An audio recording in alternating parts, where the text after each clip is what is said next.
Welcome everyone. Welcome to another episode of wealth talk by వివేకం. So లేటెస్ట్గా ఇవాల్టి update అంటే మనం ఫ్రైడే జూన్ 13th వీడియో తీస్తున్నాం కాబట్టి ఇజ్రాయెల్ వచ్చేసి అటాక్ ఆన్ ఇరాన్ అని కూడా అందరు తెలుసుకున్నారు. ఆ అటాక్ ఆ దాడిలో కూడా పెద్ద పెద్ద ఇరానియన్ ఒఫీషియల్స్ అంటే మిలిటరీ ఒఫీషియల్స్ కూడా మరణించినట్టుగా అండ్ 100% ఇది ఎస్కలేట్ అవుతుంది and maybe kind of civilian casualties కూడా ఉండొచ్చేమో అనే కైండ్ ఆఫ్ వార్నింగ్ కూడా ఇజ్రాయెల్ వారి కంట్రీ వారి జనాభాకు కూడా ఇచ్చున్నారు. అంటే ఈ kind of economic unrest, political unrest and ఇప్పుడు చూస్తుంటే మిలిటరీ లెవెల్ అన్రెస్ట్ ఏదైతే జరుగుతూ ఉందో, పెద్ద కంట్రీ ఏదైతే Iran one of the largest producers of oil అంటే third largest producer of oil ఇలా అటాక్ అవ్వటం, అది ముందు కూడా అమెరికాకి తెలిసి ఉండటం అన్ని మనం న్యూస్ చూస్తూ ఉన్నాం. అండ్ గ్లోబల్ లెవెల్లో that is probably the reason for ఈ స్లైడ్. అంటే ఈ 2 రోజులుగా ఈ మార్కెట్స్ ఏవైతే స్లైడ్ అవుతా ఉన్నాయో ఇటువంటి అన్రెస్ట్, ఎందుకంటే ఇవి they are not regular situations that happen normally. కాస్త ఎస్కలేట్ అయ్యాక ఆ యురేనియం గురించి, ఆ న్యూక్లియర్ ఆర్సనల్ గురించి జరుగుతున్న కైండ్ ఆఫ్ వెపనైజింగ్ మీద ఇజ్రాయెల్ కాస్త ప్రియంప్టివ్ స్ట్రైక్ తీసుకున్నట్టుగా వారు భావిస్తున్నారు. కానీ ఓవరాల్గా things are not looking so great in terms of political kind of stability. So Prasad garu, ఇప్పుడు ఈ కైండ్ ఆఫ్ ఫ్రాక్షన్స్ జరుగుతా, ఇటువంటి డెవలప్మెంట్స్ వస్తా ఉంటే మనం అంటే ఫస్ట్ ఆఫ్ ఆల్ మన సేఫ్టీ గురించి ఆలోచించడం ఒకటి, అండ్ మన ఎకనామిక్ సేఫ్టీ గురించి కూడా ఎప్పుడైతే ఇటువంటి వాతావరణం అరైవ్ అవుతుందో ఎక్కువ వరకు వేరియబుల్ ఇన్కమ్ లేకపోతే సేఫ్ హేవెన్ వైపు అందరూ దూసుకెళ్తా ఉంటారు. అంటే వెళ్ళి ఫిక్స్డ్ డిపాజిట్లో లేకపోతే ఇటువంటి వాటిల్లో పెట్టే ఉద్దేశంలో ఉంటారు. So how should we treat this recent development in Israel and Iran? ఈ వచ్చినటువంటి క్రైసిస్ అంటే Israel attacking Iran and that to on nuclear facilities and attempt to kill all nuclear scientists in Iran. అంటే వాళ్ళు ఏం చెప్పారంటే ఇరాన్లో scientific development కాకూడదు, ఆ న్యూక్లియర్ ఆర్మమెంట్ అనేది వాళ్ళకి రాకూడదనే ఉద్దేశంతో ఎవరెవరైతే సైంటిస్టులు ఉన్నారో వాళ్ళు ఉండే అడ్రస్లు తీసుకుని మరీ అటాక్ చేస్తున్నారు. ఇది ఒక రకంగా నరమేధం. అంటే ఇటువంటిది ఎవరు కంట్రీ చేసినా ఇంకొకళ్ళ మీద చేస్తే కనుక మనం ఖండించాలి. అమెరికాను, రష్యాను, చైనా ఇలా కొన్ని కంట్రీలు, ఇజ్రాయెల్తో సహా ఫ్రాన్స్, ఇండియా, పాకిస్తాన్ ఈ కంట్రీలన్నీనేమో మా దగ్గర న్యూక్లియర్ ఆర్మ్స్ ఉండొచ్చు, మీ దగ్గర మాత్రం ఉండడానికి వీల్లేదని చెప్పేది యూజువల్గా యూనివర్సల్గా సహజ న్యాయ సూత్రాలకు విరుద్ధం. అందువల్ల ఖచ్చితంగా రివోల్ట్ రాక తప్పదు. ఎవరి దగ్గర అయితే లేదో వాళ్ళ గ్యారంటీగా వస్తుంది. ఒక రకంగా ఎప్పుడు చెప్తా ఉంటారు, ఎవరైతే పూర్ పీపుల్గా మారబోతున్నారో వాళ్ళ దగ్గర ఆయుధాలు ఉంటే కనుక ఒక లాస్ట్ రిసార్ట్ కింద ఆయుధాలను వాడతారంట.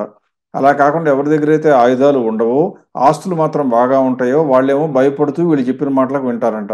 అంటే ఎప్పుడు కూడా భయపెట్టే వాళ్ళకి భయపడిపోతారు. మన దగ్గర ఆయుధాలు లేకుండా కేవలం ఆస్తి మాత్రమే ఉంటాయి.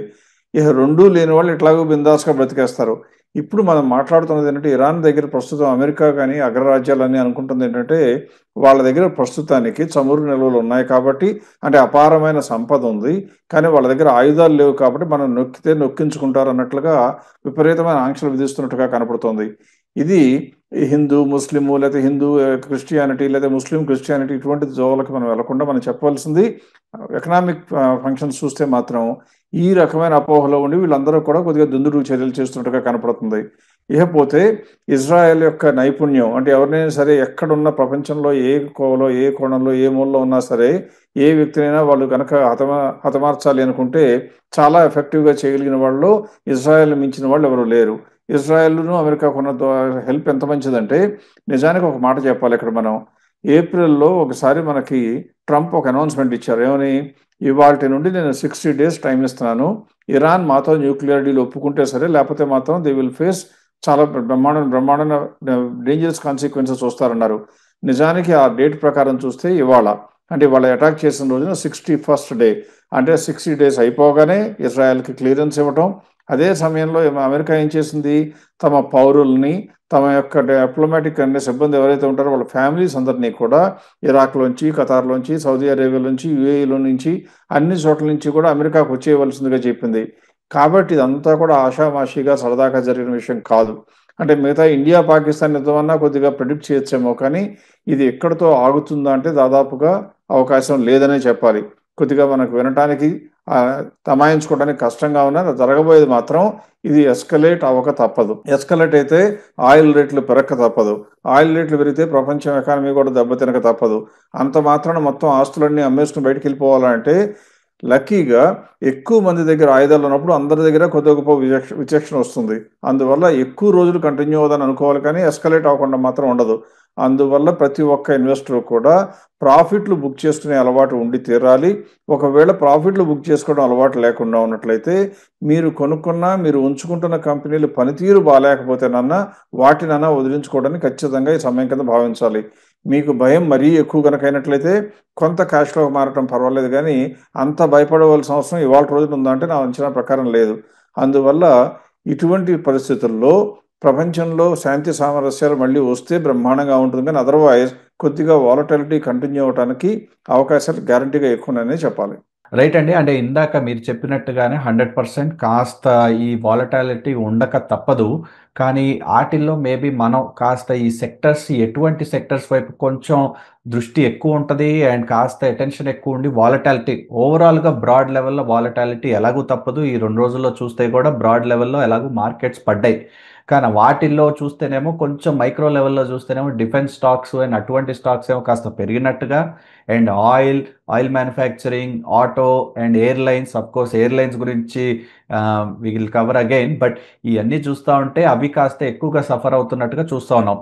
సో ఇటువంటి సమయంలో ఇది ఇంకా ఎస్కలేట్ అవుతుంది అని మనం అనుకుంటున్నాం. అండ్ ఆఫ్‌కోర్స్ ఇజ్రాయెల్ కూడా చెప్తున్నారు ఇన్ కేస్ దట్ హ్యాపెన్స్ కాస్త కన్జర్వేటివ్ వైపు ఏదైనా సెక్టర్స్ వైపు చూసి కాస్త ఇటువైపు ఫోకస్ చేసే అవకాశం ఉంటదంటారా? లేకపోతే లెట్ అస్ ట్రై టు ఇది కూడా ఒక నార్మల్ టైడ్ లాగా let us wave out this tide అంటారా? అంటే యుద్ధంగా ఇది గ్యారంటీగా జరుగుతుందని చెప్పేటువంటి కెపాసిటీ మన ఎవరికి ఉండదు. ఎందుకంటే యుద్ధం అనేది 2 దేశాల మధ్యన.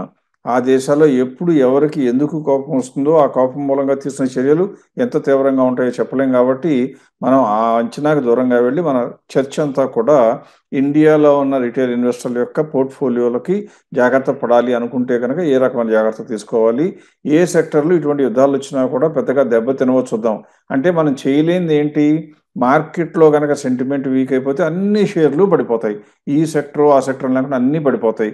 కానీ తిరిగి పుంజుకునే శక్తి ఎవరికి ఉంటుంది అంటే ఈ యుద్ధం మూలంగా ఇంపాక్ట్ అవ్వని సెక్టర్స్ ఏవైనా ఉన్నట్లయితే ఆ సెక్టర్స్లో టెంపరీగా వచ్చిన తగ్గుదల మార్కెట్ సెంటిమెంట్ మూలంగా తగ్గినా కానీ రివైవల్ అప్పుడు మళ్ళీ ఆటోమేటిక్గా అందరూ గమనించేది ఏంటి, ఈ సెక్టర్లకు ఏమి ఇంపాక్ట్ పడలేదు కదా అని వాటిని కొనుక్కోవడానికి ముందుకు వస్తారు. అందువల్ల ఆ సెక్టర్ గురించి చెప్పాలి అంటే మొట్టమొదటి చెప్పవలసింది ఎప్పుడు కూడా బ్యాంకింగ్ అండ్ ఫైనాన్స్ సెక్టర్ను కూడా చెప్పుకోవాలి.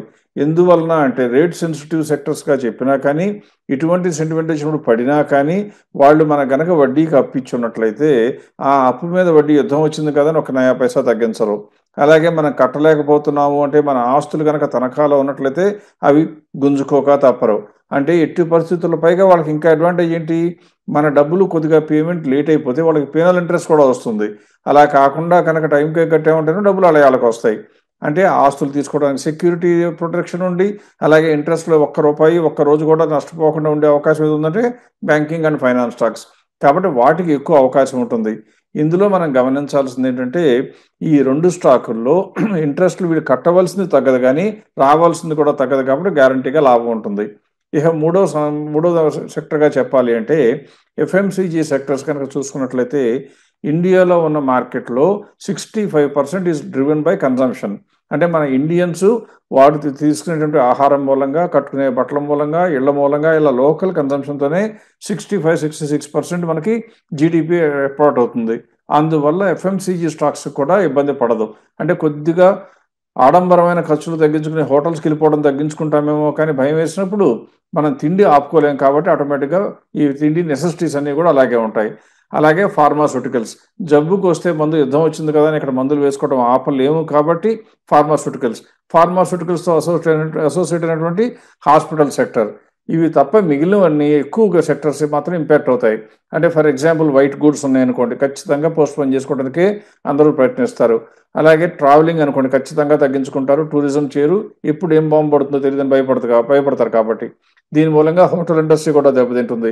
అలాగే ఇంకేదన్నా స్టీలు ఇవన్నీ ఉంటాయంటే కర్మకాలి కనుక ఒకవేళ పెద్ద పెద్ద ఫ్యాక్టరీ మీద పొరపాటున ఒక చిన్న అటాక్ ఎవరైనా చేసినట్లయితే అది కూడా దెబ్బతింటుంది. పైగా ట్రేడ్ మొత్తం కూడా అస్తవ్యస్తం అయిపోతుంది కాబట్టి యూజువల్గా అది కూడా దెబ్బతినక తప్పదు. మ్యానుఫ్యాక్చరింగ్ దెబ్బతింటుంది కానీ ఇది దెబ్బతిందు. ఇంకొకటి మనకి అడ్వాంటేజ్ ఏంటి, ఇండియాకి సాఫ్ట్వేర్ ఇండస్ట్రీలో యూజువల్గా చాలా డీరిస్క్ చేసి ప్రతి కంపెనీకి 4-5 సెంటర్లు 6 సెంటర్లు ఉంటాయి కాబట్టి సాఫ్ట్వేర్ ఇండస్ట్రీ కూడా కొద్దిగా ఇబ్బంది తక్కువ. అందువలన మన ఉద్దేశం ప్రకారం ఎవరైనా సరే ఈ సెక్టర్లు కాకుండా వేరే సెక్టర్లో కనుక ఉన్నట్లయితే ఇంపాక్ట్ అయ్యేటువంటి సెక్టర్లో ఉంటే కనుక ట్రిమ్ చేసుకోవడం మంచిది, లేకపోతే మాత్రం కంగారు పడవలసిన విషయం లేదు. స్థూలంగా నేను చెప్పదలుచుకుంది ఏంటంటే యుద్ధ భయం మూలంగా వచ్చేటువంటి వాతావరణం చాలా భయంకరంగా ఉంటుంది. కానీ యుద్ధం లేదు అని తెలిస్తే వచ్చే రిలీఫ్ అంతకన్నా గొప్పగా ఉంటుంది. ఇటువంటి సమయంలో మీకున్న ఆస్తిపాస్తుల్లో కనుక మేజర్ పోర్షన్ ఈక్విటీ మార్కెట్లో లేకపోతే, అంటే 20% ఉందనుకోండి మీకు, ఆ 20% గురించి మరీ హైరాణ పడటం అనవసరం. ఎట్టి పరిస్థితుల్లోనూ హైరాణ పడక్కర్లా. తగ్గటం ఎంత సాధారణమో పెరగటం కూడా అంతే సాధారణం. ప్రొవైడెడ్ మీరు కొనుక్కున్నటువంటివి ఉంచుకున్న సెక్టర్లు ఇలా సెన్సిటివ్ కాకుండా ఉంటే చాలు. రైట్ అండి. విత్ దట్ మనం at least will conclude this topic. Again gentle reminder, మన విజయవాడ ఈవెంట్ June 22న ఆల్మోస్ట్ ఫుల్ అయిపోయింది. వెరీ ఫ్యూ లిమిటెడ్ స్లాట్సే ఉన్నట్టుగా మన టీం కూడా మనకి చెప్పారు. 100% try and get those last remaining slots. మీకు కూడా ఎలా రిజిస్టర్ చేసుకోవాలంటే ఒక లింక్ ఉంటుంది ఇక్కడ, మన రిజిస్ట్రేషన్ లింక్ ద్వారా రిజిస్టర్ చేసుకుంటే మీ స్లాట్ ఖాయం చేసుకోవచ్చు. అండ్ మీరు కూడా డెడికేటెడ్గా మన టీంతో, అంటే మనకు వచ్చే అరౌండ్ 10 మెంబర్స్ టీం వస్తారు, ఆ 10 మందితో పాటు ఎవరితో ఒకరితో అయినా అట్లీస్ట్ డెడికేటెడ్గా కూర్చుని మీ పోర్ట్ఫోలియో అండ్ మీ స్టాక్స్, మీ క్వశ్చన్స్ అడిగే అవకాశం కూడా ఉంటుంది. And hopefully it will be useful for the broader audience. So make sure to use this opportunity. మనం కూడా అంటే గత 3-4 వారాల నుంచి ఇండస్ట్రీస్ని స్పెషల్ ఫోకస్ తీసుకుని, అఫ్కోర్స్ వాట్సాప్ ఛానల్లో మనం దాన్ని పోల్ లాగా అడిగి ఇన్వెస్టర్స్ వ్యూవర్ ఫీడ్బ్యాక్ తీసుకుని ఆ ఇండస్ట్రీస్ కవర్ చేసాం. కానీ తిరిగి మనకి యూట్యూబ్ కామెంట్స్లో ఎక్కువ వరకు ఇన్వెస్టర్స్ స్పెసిఫిక్ స్టాక్స్ గురించి అడుగుతున్నారు. అండ్ నిజాన్ని చెప్పాలంటే అదే స్టాక్స్ మనని అడిగినట్టుగా ఇంకో ఛానల్, ఇంకో వ్యూవరు, ఇంకో అనలిస్ట్, ఇంకో టీవీ కైండ్ ఆఫ్ రిపోర్టర్ని కూడా, లేకపోతే టీవీ అనలిస్ట్ని కూడా ఫాలో చేస్తూ ఆ స్పెసిఫిక్ స్టాక్స్ గురించే డిస్కస్ చేస్తున్నారు. ఓవరాల్ పోర్ట్ఫోలియో లెవెల్ అయితే డెఫినెట్గా వ్యూ చాలా తక్కువ మంది తీసుకుంటున్నారు. సో మనం అంటే దీన్ని కాస్త ఫీడ్బ్యాక్ లాగా తీసుకుని, అఫ్కోర్స్ ప్రసాద్ గారు, అంటే ఈ stock specific approach versus and overall portfolio level approach ఏది బెటర్, ఎప్పుడు better, and which leads to better returns? Yashwant అడిగిన ప్రశ్న ఎంత రెలవెంట్ అంటే, ఎక్కువ మంది ఇన్వెస్టర్లకి తామకు ఏమి కావాలో కూడా తెలియకుండా ఒక మిథ్యా ప్రపంచంలో బతకటానికి ప్రస్తుతం మన ఇండియాలో గడిచిన 30-40 సంవత్సరాలుగా బ్రోకర్లు కానివ్వండి, మిగతా ఇంటర్మీడియట్స్ కానివ్వండి, విపరీతంగా శ్రమించి బాగా సక్సెస్ కూడా అయ్యారు. అంటే ఇన్వెస్టర్లకి తమ పోర్ట్ఫోలియోలో ఉన్న ₹1,00,00,000 పోర్ట్ఫోలియో ఉన్నా కానీ అందులో ఒక ₹2,00,000 షేర్ ఉంటే ఎవరైనా కనపడితే ఆ స్టాక్ గురించే ఒపీనియన్ అడుగుతుంటారు. ఎందుకు? అందులో నష్టం వచ్చింది కాబట్టి. ఒకవేళ అది 3,00,000 కొనుక్కొని 2,00,000 ఉంటే ఆ స్టాక్ గురించి చెప్పండి అంటారు. ఒకవేళ అందులో ఆయన చెప్పిన మాట మీకు నచ్చి అందులో మీరు ఇంకా సంపాదించుకుంటే కూడా మీరు 2,00,000 వాళ్ళ మార్కెట్ విలువ ఉంది. అది డబల్ అయితే కూడా మీకు వచ్చే లాభం ఎంత? 2,00,000. టోటల్ పోర్ట్ఫోలియో ఎంత ఉండేది? That is equal to 2% double అయితే. అదే 20% పెరిగిందనుకోండి, అంటే ఎంత లెక్క? చాలా చాలా చిన్న చిల్లర మొత్తంగా వస్తుంది. అయినా కూడా ప్రజలకు ఏంటంటే అడగటానికి ఆ మార్గం లేదు. పైగా చెప్పేవాళ్ళు కూడా మీరు స్టాక్ గురించి అడిగితే ఉపన్యాసం ఇవ్వమంటే ఎవరైనా ఇస్తారు, కానీ మొత్తం పోర్ట్ఫోలియోకి మీ ఒక్కళ్ళకే ప్రత్యేకంగా ఉన్నటువంటి పోర్ట్ఫోలియో గురించి అనలైజ్ చేద్దాము అనేటువంటి ఆలోచన లేదు. బహుశా ఎక్కువ మంది దగ్గర కెపాసిటీ ఉండకపోవచ్చు. అందువల్ల మనం ఏం చేసామంటే, ఎప్పుడూ కూడా మనకి ఇన్వెస్టర్లు ఎంత సపోర్ట్ ఇచ్చి మనకి ఎంత గుర్తింపు తేవడానికి ఉపయోగపడే ఇన్వెస్టర్లకి వీలైనంత వరకు మేము ఎప్పుడు కూడా ప్రయత్నం చేస్తూ ఉంటాం. ఇంకా ఏదన్నా చేయగలమా అని. అందులో ఆల్రెడీ అంతకుముందు మనం ఇంట్రొడ్యూస్ చేసినటువంటి ప్లాటినం మెంబర్షిప్ అని పెట్టి మంత్లీ అని, ఇయర్లీ అని మెంబర్షిప్ పెట్టడంతో చాలామంది వాళ్ళకి కావాల్సినటువంటి అనేక సందేహాలకు ఆన్సర్లు కూడా అందులో తెచ్చుకోగలుగుతున్నారు. అందులో అప్పటికి ఇంకా కొంతమంది బద్దకస్తులు ఉంటారు. అంటే కొంతమందికి తెలియదు. అటువంటి వాళ్ళు ఏం చేస్తారంటే పోర్ట్ఫోలియో మీద ఒక వ్యూ చెప్తే బాగుంటుందని అంటారు. ఇలా పోర్ట్ఫోలియో మీద వ్యూ చెప్పడం అంటే ఏంటంటే, ఒక రకంగా చెప్పాలి అంటే 6 సబ్జెక్టులు మనకి 10వ తరగతిలో పరీక్షలో రాస్తే మనకి ఫస్ట్ క్లాస్ అనో, సెకండ్ క్లాస్ అనో, థర్డ్ క్లాస్ అనో చెప్తారు. అంటే అర్థం ఏంటి? మనం పాస్ అయ్యాము, అందులో ఏ గ్రేడ్లో ఉన్నామని. ఫస్ట్ క్లాస్ కనుక అయిపోతే 60% కన్నా ఎక్కువ అని చెప్పారనుకోండి, అంటే మీ మొత్తం అన్ని సబ్జెక్టులు కలిపి 60% కన్నా ఎక్కువ. ఆ కుర్రవాడు లేదా ఆ అమ్మాయి ఖచ్చితంగా తెలివైన వాళ్ళని మనం పరిగణిస్తాం. అలాగే మీ పోర్ట్ఫోలియోకి కూడా స్కోర్ వేస్తే ఎలా ఉంటుందో మేము ప్రయత్నం చేయడానికి ఎఫర్ట్ పెట్టాం.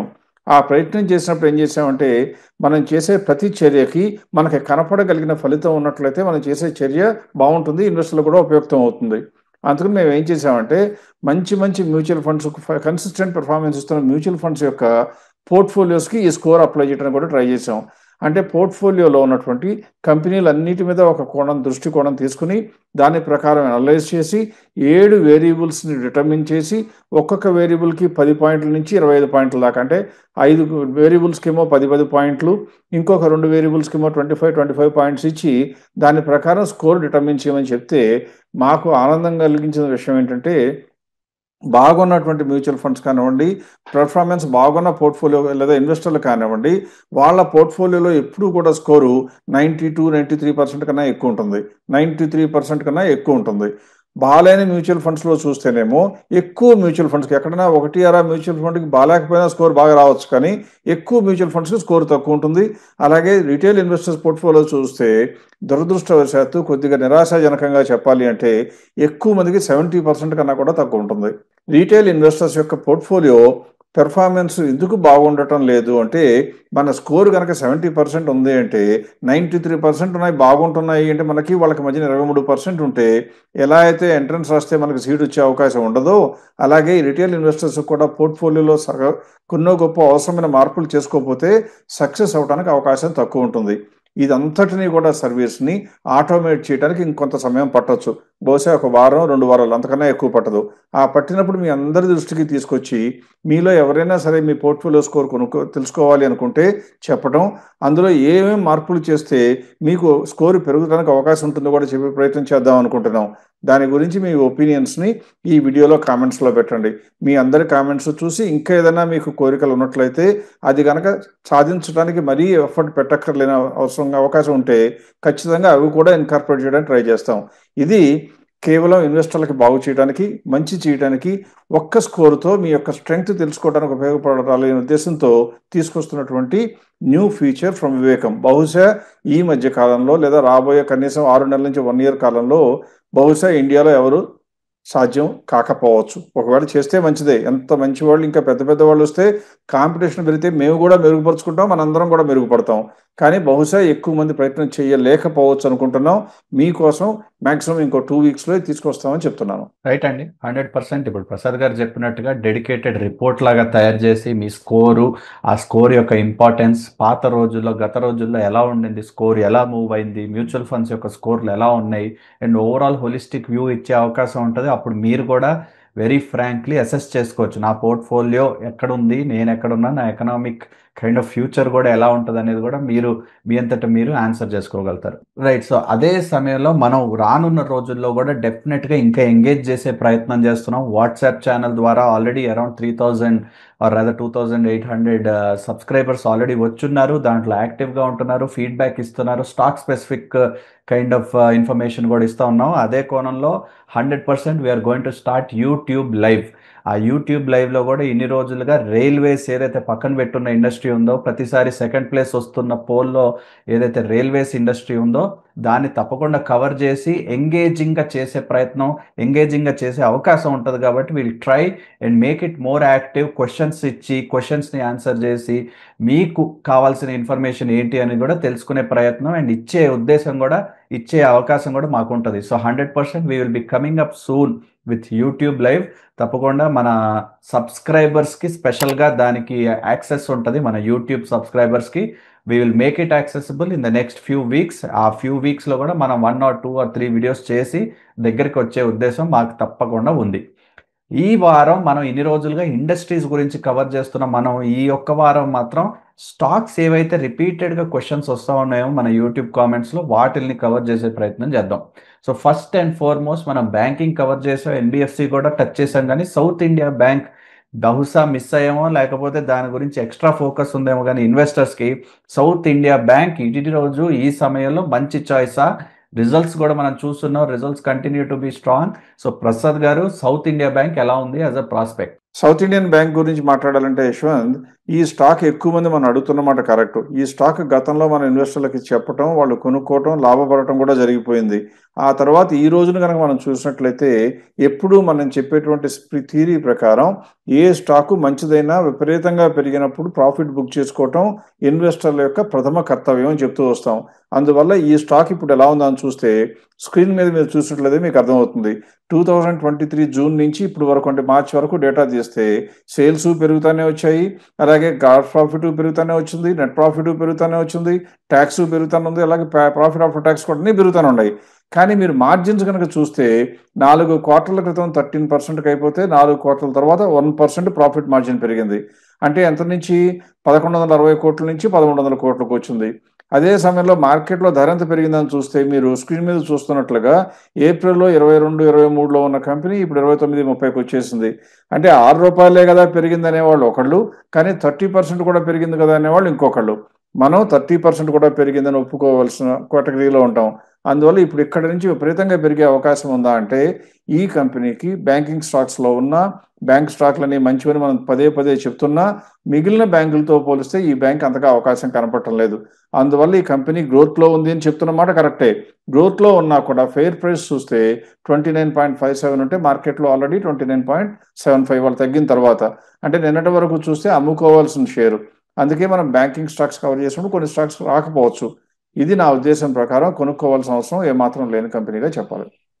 రైట్ అండి. నెక్స్ట్ చాలా మంది వ్యూవర్స్ అడిగింది BEL, Bharat electronics limited results కూడా 100% స్ట్రాంగ్గా ఉన్నాయి. లేటెస్ట్ క్వార్టర్ అంటే 25 మార్చ్ రిజల్ట్స్ చూస్తే అండ్ ట్రైలింగ్ 12 months చూస్తే కూడా మనకు కావాల్సినట్టుగా trend and overall sector focus కూడా మనం చూస్తున్నాం. ఇవాళ రోజు కూడా డిఫెన్స్ ఎంత పెరుగున్నదో. బట్ ఇదే స్టాక్ ఫిబ్రవరి నాటికి ఇవాళకి చూస్తే అరౌండ్ 250లో ఉండే స్టాక్ కాస్త 230లో ఉండే స్టాక్ కాస్త ఇప్పుడు ఆల్మోస్ట్ దగ్గర 400 దగ్గరకు వచ్చేస్తుంది. So results are strong but price also has caught up to those results.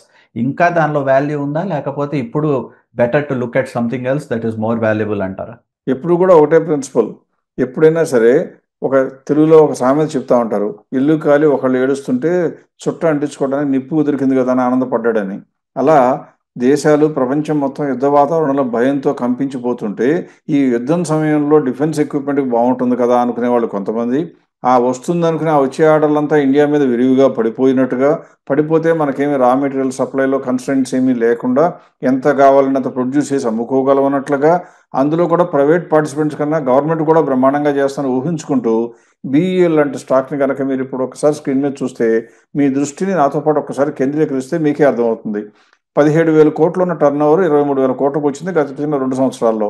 మంచి గ్రోతే. అందులో ప్రాఫిట్ పర్సంటేజ్ కూడా చూస్తే ఎంత వచ్చింది, 17% ఉన్న ప్రాఫిట్ 22%కి వచ్చిందని చెప్తున్నాం. అన్నీ బాగానే ఉన్నాయి, కానీ ప్రాఫిట్ ఎంత పెరిగిందా అని చూస్తే 3,100 కోట్లు ఉన్న ప్రాఫిట్ ఇప్పుడు 5,300 కోట్లు, అంటే దాదాపుగా 60-70% పెరిగింది. కానీ మార్కెట్ క్యాపిటలైజేషన్ ఎంత పెరిగిందో చూడండి.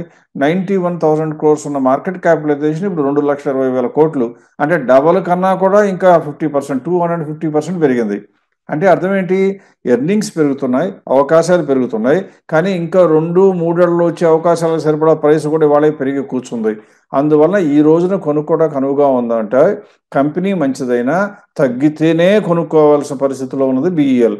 అందువల్ల ఈ రోజున మిసైల్స్కి ఆర్డర్లు వస్తున్నాయనో లేకపోతే మందుగుండుకి ఆర్డర్ వస్తుందనో చెప్పినా కానీ అవి ప్రొడ్యూస్ చేసి అమ్మి క్యాష్ రిలీజ్ అవడానికి కనీసం 1 year 2 years పడుతుంది. కాబట్టి నా అంచనా ప్రకారం ఇప్పటికీ కూడా భారత్ ఎలక్ట్రానిక్స్ లిమిటెడ్ మీ అందరికీ ఇష్టమైన, మీకు నా మీద కోపం వచ్చినా నా ప్రకారం ఒపీనియన్ నెంబర్ల ప్రకారమే ఆధారం చేసుకుని చెప్తూ ఉంటాం. కాబట్టి ఇది ఇప్పుడు కొనుక్కోదగిన స్టాక్ అంటే కాదు, దూరంగా ఉండవలసిన స్టాక్ అంటే దూరంగా ఉంచవలసిన, అమ్మివేయవలసిన స్టాక్ కాదు.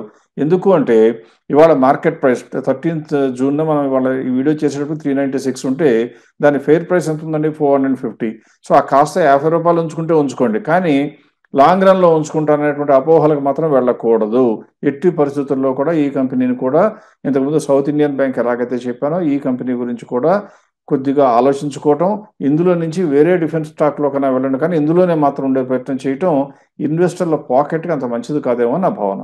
రైట్ అండి. లాస్ట్కి మనం ఎల్ఐసి హౌసింగ్ ఫైనాన్స్ కవర్ చేద్దాం. లేటెస్ట్ క్వార్టర్ టర్న్ ఓవర్ చూస్తే ఆల్మోస్ట్ గత 8 క్వార్టర్లో హైయెస్ట్ అరౌండ్ 7,300 crores సేల్స్ చూపించిన LIC housing finance. Housing rates కూడా ఇప్పుడు మన లోన్ రేట్లు పడతాయి. అఫ్ కోర్స్ ఇంకా లోన్స్ ఇన్ని రోజులుగా కాస్త ఇబ్బంది పడిన జనాభా ఎవరైతే ఉన్నారో వారు కూడా ఎక్కువ మేబీ సంఖ్యతో ఇప్పుడు తీసుకుంటారు ఏమో.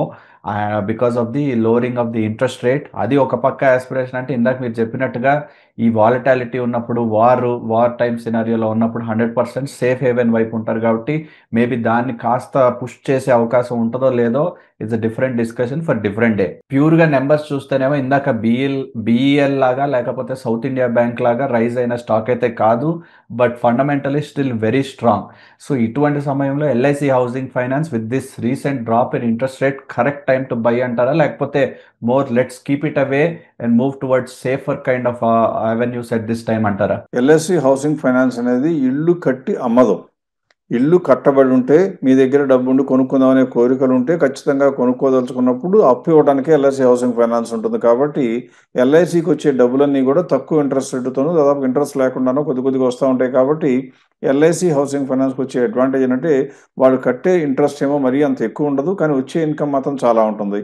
ఇటువంటి వాళ్ళకి ఎప్పుడు కూడా మనం గమనించాల్సింది ఏంటంటే ఇచ్చిన లోన్లన్నీ కూడా ఫిక్స్డ్ ఇన్కమ్ రేటుతోనో లేకపోతే ఫ్లోటింగ్ రేటుతోనో ఉన్నా కూడా 1% ఇంట్రెస్ట్ రేట్ తగ్గినా కూడా వాళ్ళ టోటల్ ఇన్కమ్ తగ్గుతుందేమో, కానీ వీళ్ళకి ఉండేటువంటి ఖర్చు కూడా తగ్గుతూ ఉంటుంది. అందువల్ల పెద్దగా ఇంపాక్ట్ కాదు. పైగా నువ్వు చెప్పిన వ్యాలిడ్ పాయింట్ ఏంటంటే మిగతా 2 స్టాకుల్లాగా ఈ స్టాక్ ఏదైనా విపరీతంగా పెరిగిపోయిందో లాస్ట్ 3-4 monthsలో అంటే లేదు. ఎందుకని లోయెస్ట్ చూస్తేనేమో దాదాపుగా 530 ఉంటే ఇవాళ రోజున దాదాపుగా 575-80 అంటే 10%లోనే ఉంది. కాబట్టి ఈ స్టాక్ గురించి ఇంకో ఆలోచన లేకుండా, ఎందువలన ఇవాళ మనం మొట్టమొదటి ఇంట్రొడక్షన్లో చెప్పినట్లుగా బ్యాంకింగ్ స్టాక్స్కి యుద్ధం వచ్చినా, వాన వచ్చినా, వరద వచ్చినా, ఎండ కాసినా అందరికీ ఇంట్రెస్ట్ మీటర్ తిరుగుతూనే ఉంటుంది. కాబట్టి వాళ్ళకి వచ్చే ఇన్కమ్ తగ్గదు. పైగా ఇండియాలో హౌసింగ్ ఫైనాన్స్లో ఎక్కువ సెక్యూరిటీ డబ్బు ఇచ్చిన వాళ్ళ దగ్గర ఉంటుంది. ఎందుకంటే బ్లాక్ పోర్షన్ కూడా ఉంటుంది. కాబట్టి వాళ్ళు మీకు ఇచ్చింది 50 లక్షలే కనపడినా మీ ఇంటి యొక్క వాల్యూ 1.5 crore ఉంటే కానీ 50 లక్షలు కూడా అప్పివ్వరు. అందువల్ల ఏమొస్తుంది, సేఫ్టీకి ఇబ్బంది లేదు. ఎవ్వరూ కూడా ఇల్లు వదిలేసి వెళ్ళిపోదాం అనుకునే అవకాశం ఇండియాలో ఉండదు. అందువల్ల వీళ్ళకి డిఫాల్ట్లు తక్కువ ఉంటాయి. కాబట్టి ఇంట్రెస్ట్ మీటర్ తిరుగుతూనే ఉంటుంది. ఏది వచ్చినా వాతావరణం అనుకూలించినా అనుకూలించకపోయినా బ్యాలెన్స్ షీట్ మాత్రం హెల్దీగానే ఉంటుంది. ఇకపోతే మార్జిన్స్ చూస్తే 13% ఉండే మార్జిన్ 2023లో ఇప్పుడు 19.36, 50% మార్జిన్ పెరిగింది. ప్రాఫిట్ చూస్తే 3,200 కోట్లలో 5,400 కోట్లు అయింది. టర్న్ ఓవర్ ఎక్కువ పెరగక్కర్లా, ఎందుకంటే టోటల్ ఇన్కమ్ అనేది నెట్ ఇంట్రెస్ట్ ఇన్కమ్ ఎంత పెరిగిందా కాదు. ఇంత బ్రహ్మాండంగా ఉన్న ఈ కంపెనీకి ఏ మాత్రం కూడా ఆలోచన అవసరం లేదు. ఖచ్చితంగా ఇప్పుడే కొనుక్కోవచ్చు కూడా. ఇక్కడ చూస్తే మనకి 595 రూపీస్ ఎంతో దాదాపు ఇప్పుడు మార్కెట్లో కనపడుతుంటే 900 వరకు చేరే అవకాశం ఉంది. అందులో ఇవాళ మాట్లాడిన 3 కంపెనీల్లో ఈ యుద్ధ ప్రణాళిక, యుద్ధ భయాలున్న ఈ తరుణంలో నా అంచనా ప్రకారం నా ఓటైతే ఎల్ఐసి హౌసింగ్ ఫైనాన్స్కి. కాకపోతే మళ్ళీ ఒక డిస్క్లైమర్ చెప్తూ ఉంటాను ఎప్పుడు కూడా, మీరు ఏ స్టాక్ అయినా కొనుక్కోవాలంటే మీకు ఉన్న డబ్బులు ఎంత ఉన్నాయో దాన్ని బట్టి కొనుక్కోవటం కాదు. మీకున్న పోర్ట్ఫోలియోలో 20% కన్నా ఎక్కువ ఈ సెక్టర్లోకి వెళ్ళకూడదు. అంటే ఒకవేళ మీకు ఫైనాన్స్ సెక్టర్లో కనుక ఆల్రెడీ 20% ఎక్స్పోజర్ ఉంటే నేను ఎంత మంచిది నేను అనుకుని చెప్పినా, నిజంగానే నేను దాన్ని నమ్ముతూ కూడా మా ఇన్వెస్టర్లు కూడా రికమెండ్ చేసినా, మీరు మాత్రం మీ యొక్క స్వయంగా చూడవలసింది ఏంటంటే నా పోర్ట్ఫోలియోలో ఫైనాన్స్ కంపెనీలు ఎక్కువ ఉన్నాయి కాబట్టి ఇది నాకు కొనడానికి అర్హత లేదు అని నిర్ణయించుకునేటువంటి కొద్ది గొప్ప పరిణితి ప్రదర్శించాలి. అంతే తప్ప ఎవరో కొనుక్కోమన్నారు, నేనైనా ఎవరైనా సరే కొనుక్కోమన్నారు చెప్పారు కాబట్టి మీరు కొనుక్కోవడం అనేది అంత మంచి పద్ధతి కాదు. చివరగా ఈరోజు ఒక్క మాట కూడా చెప్పాలి. యూట్యూబ్ లైవ్ గురించి కొద్దిగా ఇంట్రడ్యూస్ చేశారు యశ్వంత్ ఆల్రెడీ. ఇక్కడ మీరు గమనించాల్సిందంటే ఇప్పుడు వరకు మేము చెప్పినటువంటి అనేక వీడియోల్లో, అనేక మీటింగ్స్లో కూడా మేము వచ్చి మీతో మాట్లాడుతూ ఉంటే మీరు చక్కగా వింటారు, కొద్దిగా గొప్ప నచ్చిందని మెచ్చుకుంటూ ఉంటారు, ఇదంతా బాగానే ఉంటుంది. కానీ మీ మనసులో ఉన్న కోరికల్ని మేము తీర్చాలి అంటే 100 మందో, 200 మందో, 300 మందో వస్తే 5, 6, 10 వరకే డౌట్లు తీర్చగలుగుతాం, కానీ అంతకన్నా ఎక్కువ తీర్చలేము. అందువల్ల మేము చేయబోయేది ఏంటంటే నా నైజానికి కొద్దిగా విరుద్ధంగా ఎప్పుడు నేను మిమ్మల్ని సబ్స్క్రైబ్ చేయండి మా ఛానల్కని అడిగిన దాఖలాలు ఇంతవరకు లేవు. ఈ రోజు మాత్రం నేను అడుగుతున్న కారణం ఏంటంటే సబ్స్క్రైబర్ బేస్ పెంచుకుందాం అనే కన్నా కూడా ఎవరైతే సీరియస్గా ఇంట్రెస్ట్ ఉంటుందో, సీరియస్ కంటెంట్లో ఫైనాన్షియల్ మ్యాటర్స్ మీద పట్టు సాధించాలి అని ట్రై చేస్తుంటారో వాళ్ళని ఎంకరేజ్ చేయడానికి ఈ యూట్యూబ్ లైవ్ చేసినప్పుడు ప్రతి వారం కూడా బహుశా ఎప్పుడైతే మొదలు పెడతామో 1-2 వారాల్లో అప్పటి నుండి ప్రతి వారం కూడా ఒక ఖచ్చితంగా యూట్యూబ్ లైవ్ కూడా ఉంటుంది. అందులో ఎవరు పార్టిసిపేట్ చేయొచ్చు అంటే ఎవరైనా పార్టిసిపేట్ చేసుకోవచ్చు, ఎవరైనా చూడొచ్చు. కానీ మీరు ప్రశ్నలు అడగాలి అంటే మాత్రం మీరు ఖచ్చితంగా సబ్స్క్రైబర్ అయి ఉండాలి. అంటే అలా సబ్స్క్రైబర్ అయిన వాళ్ళకి మాత్రమే మీరు క్వశ్చన్స్ పోస్ట్ చేసే అవకాశం ఉంటుంది. ఆ వచ్చిన వాటిల్లో మోడరేటర్స్ మా ఆఫీస్లో కూర్చుని ఎక్కువ మంది ఏ సబ్జెక్ట్ మీద ఏ కంపెనీ గురించి అడుగుతారో అది చర్చించడానికి, దానికి ఎక్స్ప్లెనేషన్ ఇవ్వడానికి ట్రై చేస్తాం. అందువల్ల సబ్స్క్రైబర్గా అవటం మూలంగా వచ్చే అడ్వాంటేజ్ ఏంటంటే మీరు అడగదలుచుకున్న ప్రశ్నని పాయింటెడ్గా మాకు చేరవేయచ్చు. ఒకవేళ వెంటనే ఆన్సర్ చెప్పలేకపోతే మీకు ఈమెయిల్ ద్వారానన్నా వేరే రకంగానే రిప్లై ఇవ్వడానికి ప్రయత్నిస్తాం. అందువల్ల మీరు మమ్మల్ని చేరుకోవాలన్నా, డౌట్లు క్లారిఫై చేసుకోవాలన్నా వచ్చేటువంటి వన్ ఆఫ్ ద గుడ్ ఆపర్చునిటీస్లో ఇదని నేను ఖచ్చితంగా చెప్పగలను. ఐ హోప్ అదంతా మీరు నిజంగా ఆలకించి కొద్దిగా గొప్ప మంచి వాతావరణంలో మనం చర్చా వేదికని కొద్దిగా గొప్ప ప్రకటిద్దాము, అలాగే దాన్ని నిర్వహించుకుందామని నమ్ముతారని ఆశిస్తూ please subscribe as soon as possible. Right అండి, విత్ దట్ మనం ఈ వారం కంక్లూడ్ చేద్దాం. అగైన్ వచ్చే వారం జెంటల్ రిమైండర్, మన విజయవాడ ఈవెంట్ ఆన్ June 22. సో తప్పకుండా రిజిస్టర్ అవ్వండి and make sure that you grab your slot. వచ్చే వారం మళ్ళీ కలుద్దాం. See you again. Thank you.